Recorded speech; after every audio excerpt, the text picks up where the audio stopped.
Calling বেলের ক্রিং ক্রিং এর শব্দে আমার সাধের ঘুমটার 12টা বাজল। বাসায় তো সবাই আছে, কেউ একটু দরজাটা খুলতে পারছে না।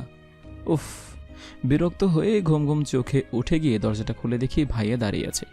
কিছু বলতে যাব, তার আগে ভাইয়ার পিছন থেকে যে বের হয়ে আসে, আমার মুখের কথা মুখেই আটকে যায়। লাল বেনারসি পরে দাঁড়িয়ে আছে, চোখে গাঢ় করে কাজল, কপালে লাল টিপ এবং হাত ভর্তি লাল রঙের চুড়ি। মেয়েটা আর কেউ না, আমার এক্স গার্লফ্রেন্ড তানজিলা। ঘুমটা মুহূর্তেই হারিয়ে গেল। কিরে, এমন হা করে তাকিয়ে আছিস কেন? ভেতরে যাব না আমরা? সামনে থেকে সর। এক সেকেন্ড ভাইয়া, আগে বলো যে তোমার সাথে এই মেয়ে কেন? এই মেয়ে কি? ওর নাম তানজিলা, তোর ভাবি হয়। ভাবি বলে ডাকবি। ওয়েট ওয়েট, এ যদি আমার ভাবি হয় তাহলে ঘরে যে আছে সে কে? ওটাও তোর ভাবি, এটাও তোর ভাবি। একটু আগে কাজী অফিসে গিয়ে আমরা বিয়ে করে এসেছি। হোয়াট? তুমি আবার বিয়ে করেছো?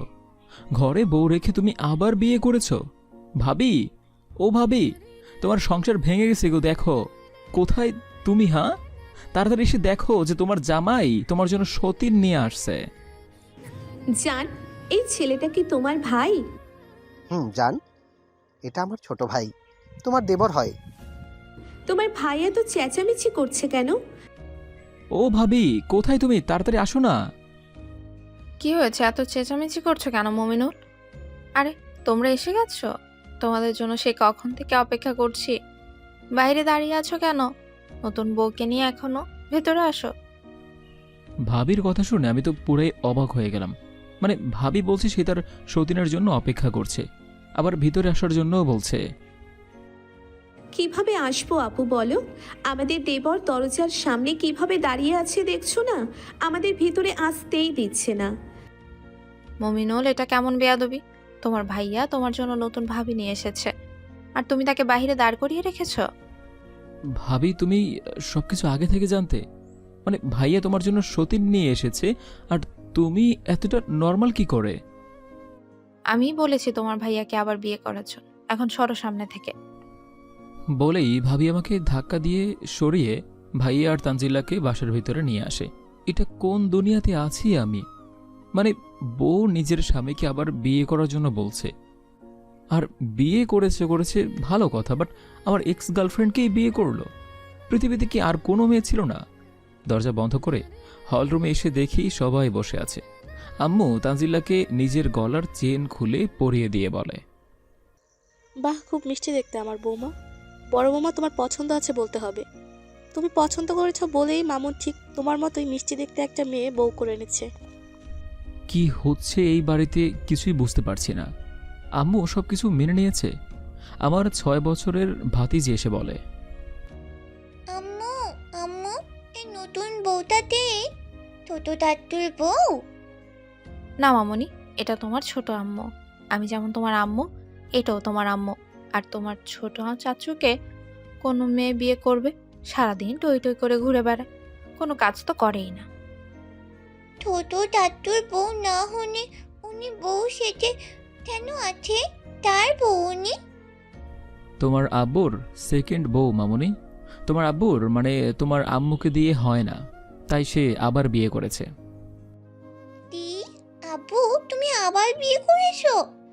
আমি এই বিয়ে মানি না। আমিও মানি না মামুনি। তুমি এই মেয়েকে আমাদের বাসা থেকে বের করো। মমিনুল, কি হচ্ছে এসব? তুই মনিয়াকে কেন উল্টাপাত্রা শিখাচ্ছিস? ও, আমি উল্টাপাল্টা শিখাচ্ছি? আর তোমার বড় ছেলে যে উল্টাপাল্টা কাজ করে বাসায় এসেছে সেটা কিছু না। আম্মু বাদ দিন তোর কথা। নতুন বউকে নিয়ে আমি রুমে যাচ্ছি। এই তুমি আসো। বলেই ভাবি তানজিলাকে নিয়ে তাদের রুমে চলে যায়।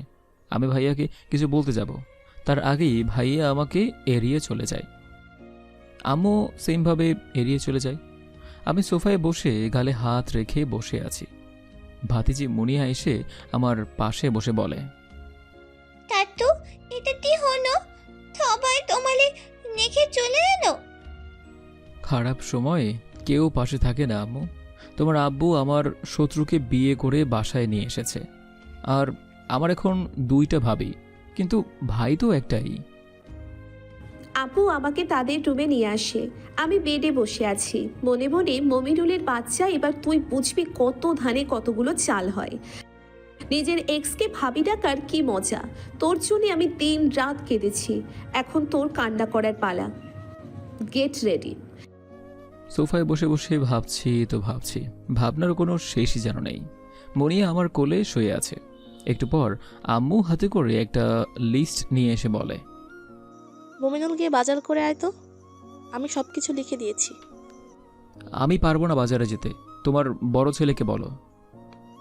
একটু আগে ছেলেটা বিয়ে করে বাসায় আসলো, এখন কিভাবে তাকে বাজারে পাঠাই? এমন করে বলছো মনে হয় তোমার ছেলে এই প্রথম বিয়ে করেছে।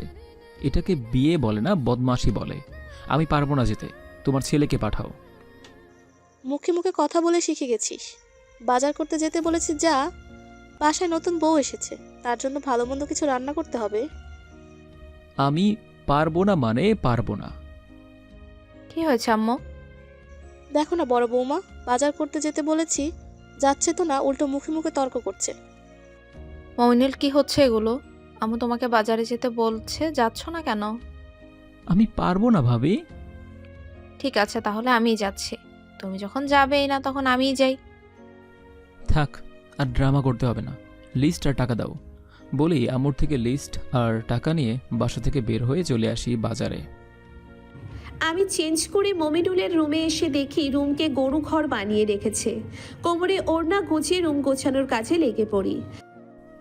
বাজার নিয়ে এসে আম্মুর কাছে দিয়ে রুমে এসে দেখি আমার রুম তানজিলা গোছাচ্ছে। আমাকে দেখেই বলে, দেবর রুমের কি অবস্থা করে রেখেছো? নিজের রুমটাও গোছাতে জানো না? এই তুই আমাকে দেবর বলবি না। তোকে আমি আমার ভাবি হিসেবে মানি না। তুমি মানো আর না মানো দেবর, তোমার ভাইয়া তো আমাকে মেনে নিয়েছে। তুই আমার রুম থেকে বের হ। তোর মুখটা দেখতে আমার ইচ্ছেই করছে না। ইচ্ছে না করলে তো কিছু করার নেই দেবর। আমি তোমার বড় ভাইয়ের বউ, আর আমি এ বাসায় থাকবো। আর এক বাসায় থাকলে তো দেখা হবেই। তবে একটা উপায় আছে, এসো আমি তোমার চোখ দুটো গেলে দিই, তাহলে আর আমাকে দেখতে হবে না। কত বড় ডাইনি তুই! আমাকে অন্ধ করার কথা চিন্তা করতে পারিস? হ্যাঁ, মানে এই পৃথিবীতে আর কাউকে পেলে না তুই বিয়ে করার জন্য? এক বাচ্চার বাপকেই খুঁজে পেলে বিয়ে করার জন্য? হ্যাঁ, তোর রুচি দেখে আমার বমি আসছে। বমি আসছে দেবর? তা কয় মাস চলে তোমায়? এই ছেমরি, আমার কেন কয় মাস চলবে? তুই বের হ আমার রুম থেকে। ভালো হচ্ছে না কিন্তু দেবর, আমি তোমার বড় ভাইয়ের বউ, আর তুমি আমাকে তুই করে বলছো। তোরে তুই না, শুধু এর চেয়ে নিজেও কিছু থাকলে তাই বলে ডাকতাম। আমাদের কথার মাঝে ভাইয়া আমার রুমে আসে।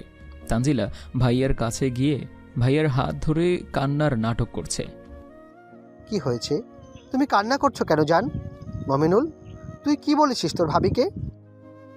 দেখো না জান, আমি দেবনের রুম অগোছালো বলে গোছাতে আসলাম, আর আমাকে তুই তোকারি করছে, আরো কত কিছু বললো। মমিনুল, তুই এতটা খারাপ কবে হয়ে গেলি? ভাবির সাথে কিভাবে কথা বলতে হয় সেটা তুই জানিস না? দেখ ভাইয়া, তোর বউকে আমার রুমে আসতে বারণ কর, আর এখানে নাটক না করে তোর বউকে নিয়ে যা। এত আমার আবার করছো কেন? কাজ টাজ তো কিছু করো না, বসে বসে আমার স্বামীর টাকাই তো খাও। আরে বাপরে, আসতে না আসতেই সবকিছু একদম নিজের হয়ে গেছে। হাহ, আর তোর স্বামীর একার না এসব, আমার বাবার সম্পত্তি এগুলো। হ্যাঁ, আমারও ভাগ আছে। বাবার সম্পত্তি নিয়ে বড়াই করার জন্য বাবা যা রেখে গেছে সেটা দিয়ে কাজ করতে হয়, কাজ করার তো মুরদ নাই। ভাইয়া, তুই ওকে এখান থেকে যেতে বল, নয়তো আমি কিন্তু ওকে খুন করে ফেলবো। সাহস থাকলে আয়, এই যে হাতে ঝাড়ু দিচ্ছিস, এটা দিয়ে তোকে পেটাবো।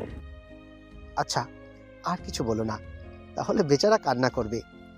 এখন চলো আমরা আমাদের রুমে যাই। তোমার আর আমার জন্য বাসর ঘর সাজিয়েছে আমার বড় বউ।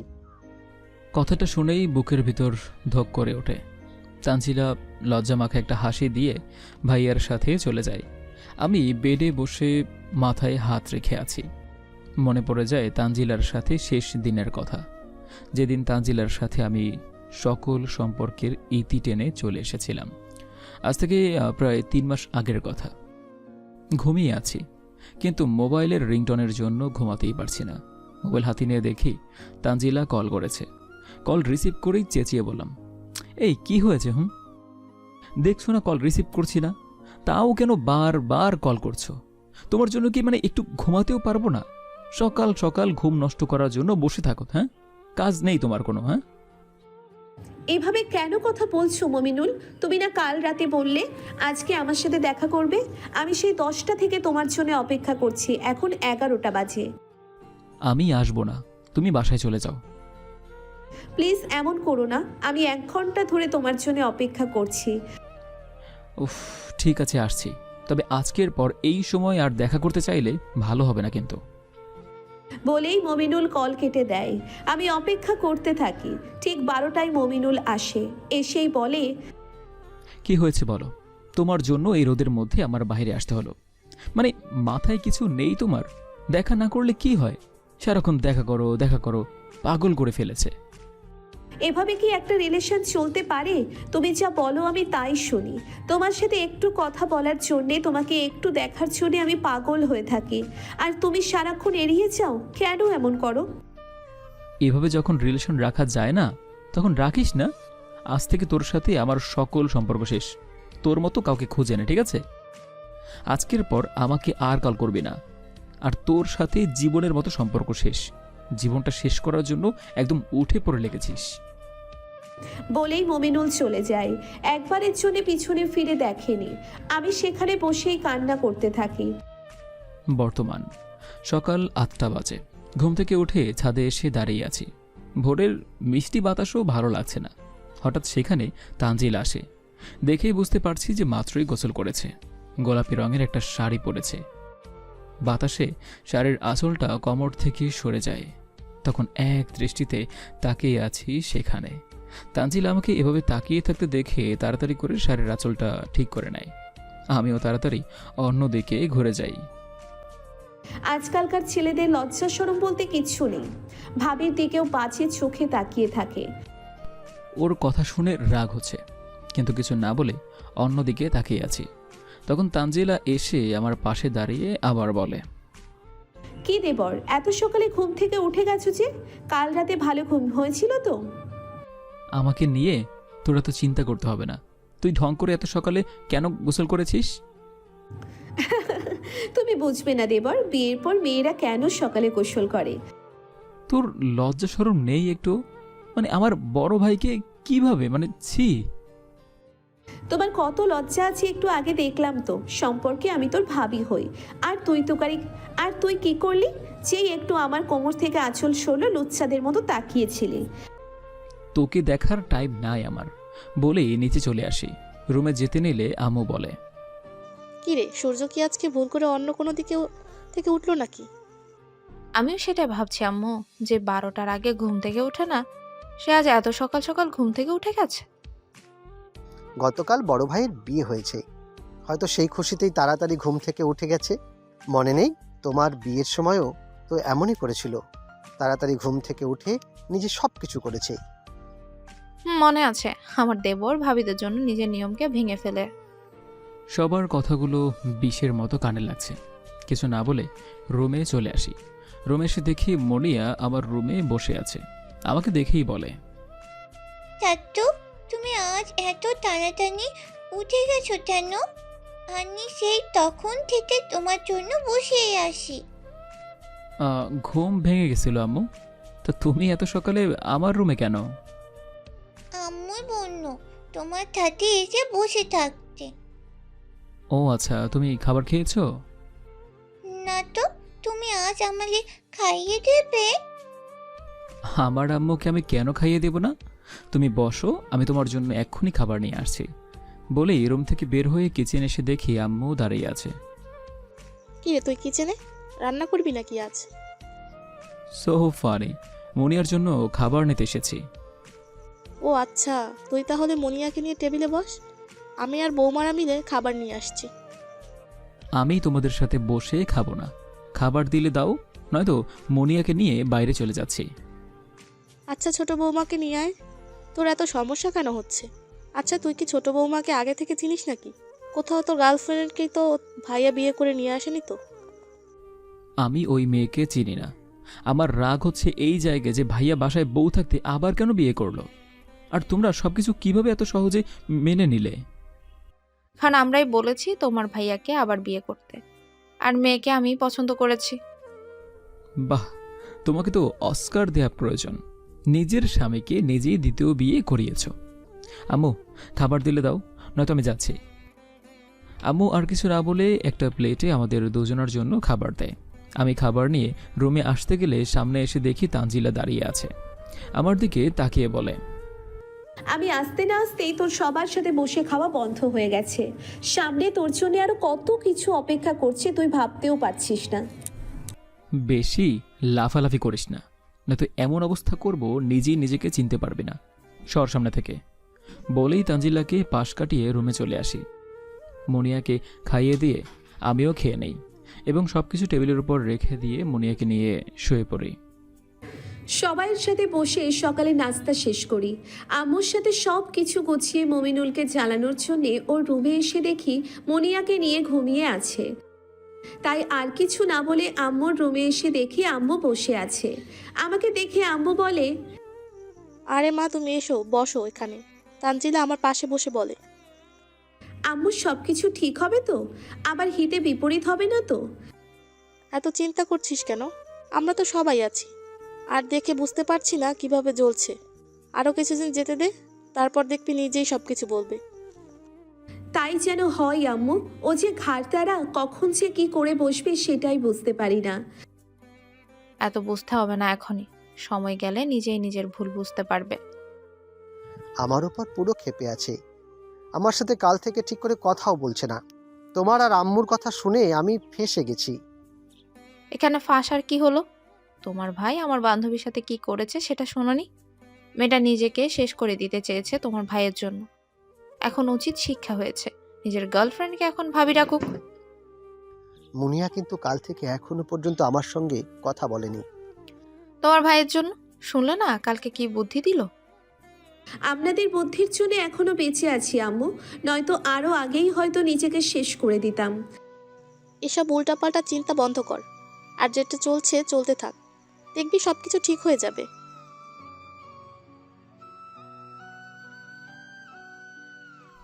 1 মাস পার হয়ে গেছে। এর মধ্যে তানজিলার টর্চার দিন দিন বেড়েই চলেছে আমার ওপর।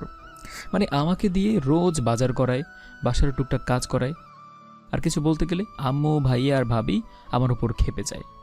সকালে ঘুম থেকে উঠে হলরুমে আসতেই আমাকে দেখে সবাই হাসতে থাকে। সবাই কি পাগল হয়ে গেছো নাকি? এমন করে হাসছো কেন? চাচু, তুমি মেয়েদের মতো মেকআপ করেছো কেন? আমি মেয়েদের মতো মেকআপ করব কেন? নিজেকে একবার আয়নায় দেখো, তাহলেই বুঝতে পারবে। ভাবির কথা শুনে আমি হলরুমের আয়নায় তাকাতেই বলে এক চিৎকার দেই। সবাই শব্দ করে হেসে ওঠে।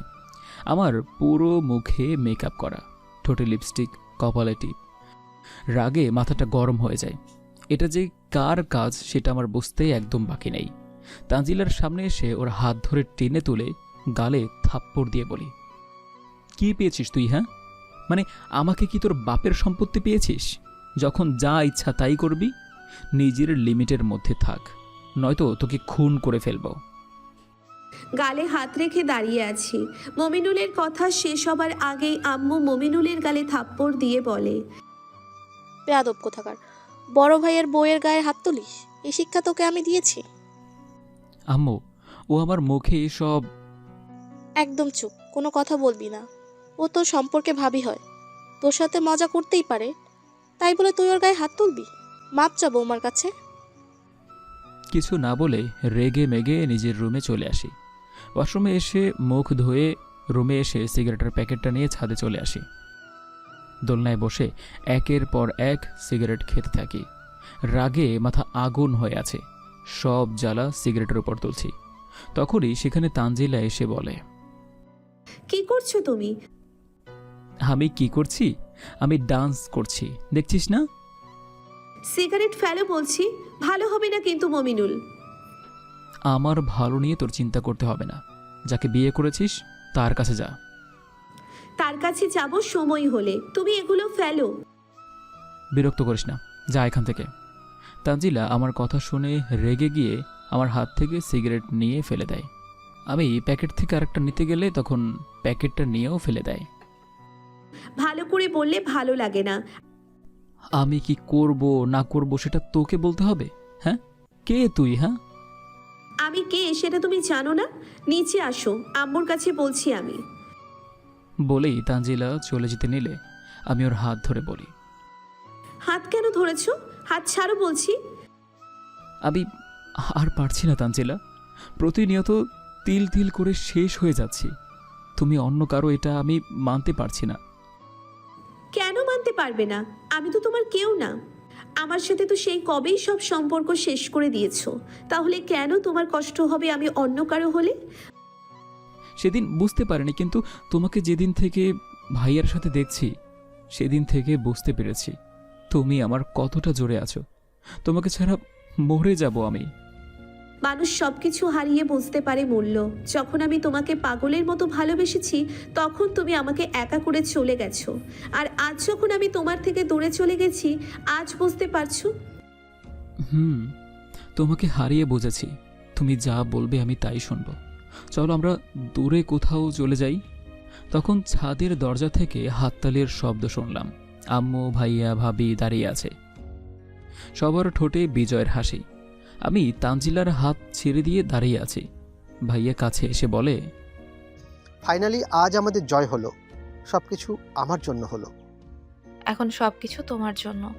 বুদ্ধিটা তো আমারই ছিল এই নাটক করার। আমি কিন্তু সবার আগে বলেছি, তাই সবচেয়ে বেশি ক্রেডিট আমার। কিন্তু বলি তো আমি হয়েছি। আমার ভাই আমাকে শত্রু মনে করছে, আমার মেয়ে আমার সাথে কথা বলেনি, তাহলে ক্রেডিট আমার বেশি না? আমিও কম হইনি, এই গল্পের লেখিকা আমি, তাই সবচেয়ে বেশি ক্রেডিট আমার। এক সেকেন্ড, তোমরা কি বলছো? আমি ঠিক বুঝতে পারছি না। মানে একটু বুঝিয়ে বলবে কিসের নাটক আর কিসের গল্প? আর কৃষির ক্রেডিট নিয়ে তোমরা টানাটানি করছো? মমিনুলের কথা শুনে আমরা সবাই একসাথে হেসে দিই। ভাবি বলতে শুরু করে, আজ থেকে ঠিক 4 মাস আগে মমিনুল আমার সাথে সম্পর্ক শেষ করে আসার পর আমি বাসায় এসে কান্নাকাটি করতে থাকি। অনেক কষ্ট হতে থাকে বুকের ভিতর। একটা সময় ঠিক করে সুইসাইড করব। তখনই ভাবি আমাদের বাসায় যায়। মমিনুলের ভাবি আমার বান্ধবী, সেটা মমিনুল জানতো না, আমিও জানতাম না। সেদিন আমাদের বাসায় আসার পর জানতে পারি। কিরে, কি হয়েছে তোর? তোকে কল করছি, কল রিসিভ করছিস না কেন? আর কান্না করে কি অবস্থা করেছিস নিজের? আমি বাঁচতে চাই না, মরে যেতে চাই। একটা থাপ্পড় খাবি। কি হয়েছে বল আমাকে। তানজিলা, সবকিছু বল। সব শুনে আমি বলি, একটা ছেলের জন্য নিজেকে শেষ করে দিতে চাইছিস? আচ্ছা দেখি কোন হারামজাদা আমার এত সুন্দর বান্ধবীকে কষ্ট দিয়েছে। আমি মোবাইল বের করে মমিনুলের ছবি দেখাই। ছবি দেখে বলে, মমিনুল? এটা তো আমার দেবর। তোর দেবর মানে? আমার হাজবেন্ডের আপন ছোট ভাই। আচ্ছা তুই একটু অপেক্ষা কর, আমি সবকিছু ঠিক করছি। বলেই কাউকে কল করে। কিছু সময়ের মধ্যে একজন ছেলে আর একজন ভদ্রমহিলা আসে। পরিচয় করিয়ে দেবার পর বুঝতে পারলাম একজন মমিনুলের ভাই আর একজন মমিনুলের আম্মু। সব শুনে ভাইয়া বলে, তাহলে আমরা বাসা থেকে ওদের বিয়ে ঠিক করি, তাহলে তো প্রবলেম সলভ হয়ে যায়। তোমার ভাইকে তুমি চিনো না? 1 নাম্বার ঘাটতারা। ও এই বিয়েতে রাজি হবে না। বৌমা ঠিকই বলেছে, এমন কিছু করতে হবে যাতে মমিনুল নিজের ভুল বুঝতে পেরে আমার মিষ্টি মামুনিকে আবার আপন করে নেয়। আচ্ছা, কি করব সেটা বলো। তুমি কাল সকালে তানজিলাকে বউ সাজিয়ে বাসায় নিয়ে আসবে, আর তুমিও নতুন বর সাজবে। বলবে তোমরা বিয়ে করে নিয়েছো, আর আমি আর আম্মু বলবো আমরাই তোমাকে বলেছি আবার বিয়ে করতে। পাগল হয়ে গেছো? আমি এটা পারবো না। বৌমা ঠিকই বলেছে, আমিও বৌমার সাথে একমত। তানজিলা মামুনি, তোমার কিছু বলার আছে? এতে করে মমিনুল আমাকে মেনে নিবে তো? নিজের ভালোবাসার মানুষকে অন্য কারোর সাথে দেখলে কেউ মানবে না। তুই আমার উপর বিশ্বাস রাখ, আর কালকে নতুন বউ সেজে অভিনয় করার জন্য রেডি হয়েছে। সবার কথা শুনে আমি মাথায় হাত রেখে বসে পড়ি।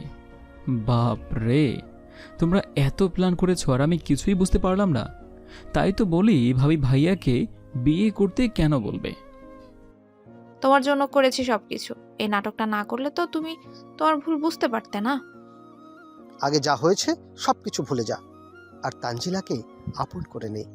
মেয়েটা সত্যিই তোকে অনেক ভালোবাসে। হ্যাঁ বাবা, আমার ঘরের ছোট্ট লক্ষ্মীকে এবার ঘরে তোলার ব্যবস্থা করো। আব্বু, এটা তাহলে চাচুর বউ, আমার ছোট আম্মু। আম্মু, এটা তোমার চাচুর বউ, তোমার ছোট্ট আম্মু। আচ্ছা, ওদের একা ছেড়ে দাও সবাই, চলো এখান থেকে। ভাইয়া সবাইকে নিচে নিয়ে চলে যায়। আমি তানজিলার কাছে এসে ওকে জড়িয়ে ধরি। তানজিলাও আমাকে শক্ত করে জড়িয়ে ধরে। একটু পর ছেড়ে দিয়ে বলি, আচ্ছা, বিয়ের পরের দিন সকালে তুমি কেন গোসল করেছিলে, যদি এসব কিছু নাটকই হয়? তোমাকে রাগানোর জন্য। প্রমিস, প্রমিস করো আমাকে আর কখনো ছেড়ে যাবে না, আর কখনো কষ্ট দিবে না।